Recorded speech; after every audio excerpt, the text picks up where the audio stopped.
सजा करके रखा है।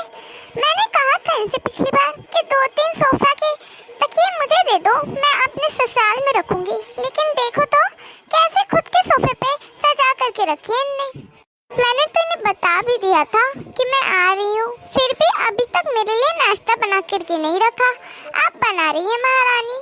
मैं अभी मम्मी से शिकायत करती हूँ इनकी, मम्मी ही सुधारेंगी भाभी को तो। मम्मी मम्मी कहाँ पे, आइए ना, कब से बैठी हूँ मैं, आपका इंतजार कर रही हूँ। अरे बेटा तू आ गई?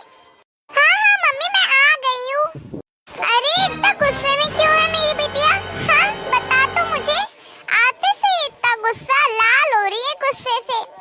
ठीक है अब मुझे पता क्या बात है। मम्मी आपने देखा ना मैं कितनी देर से आकर के बैठ गई हूँ, लेकिन आपकी बहू को देख लो, ना ही तो पानी लाई ना चाय लाई, और फिर नाश्ता तो छोड़ ही दो।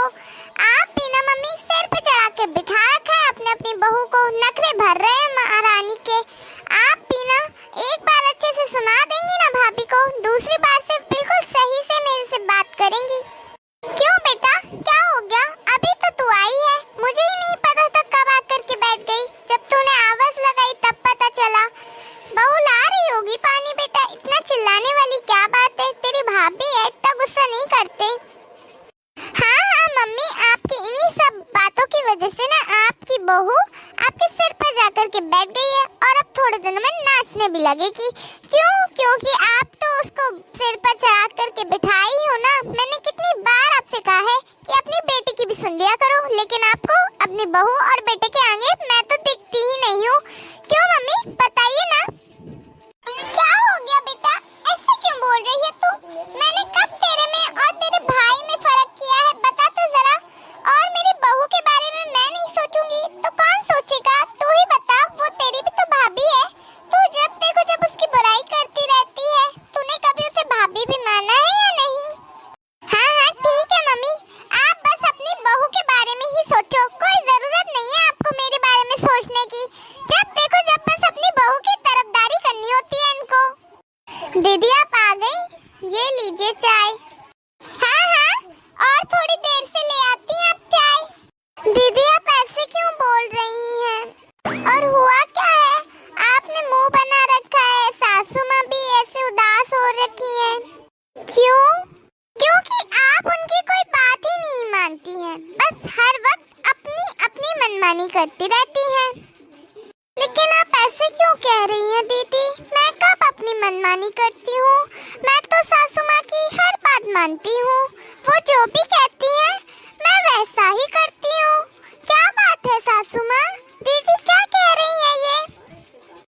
हाँ हाँ भाभी 2-4 और मीठी बातें कर लीजिए।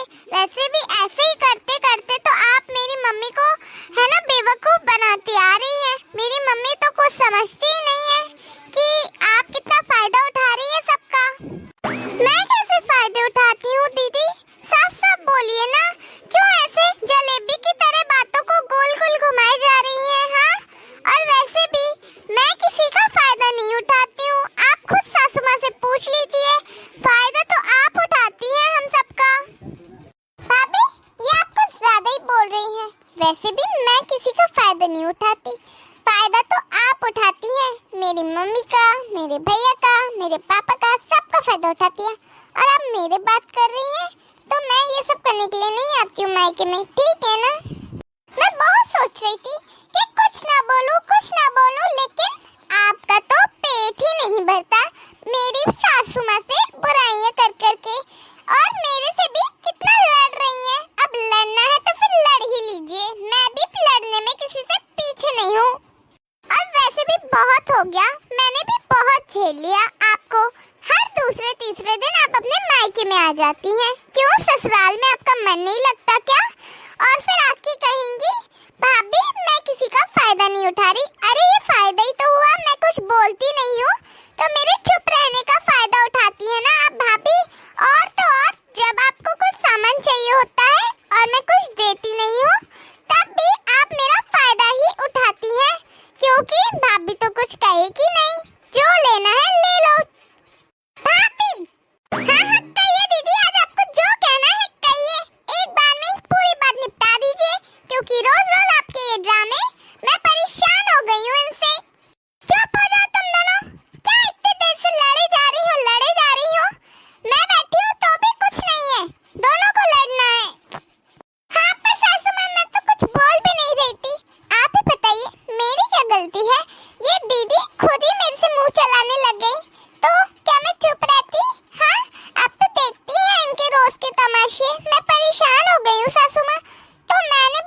बोल दिया जो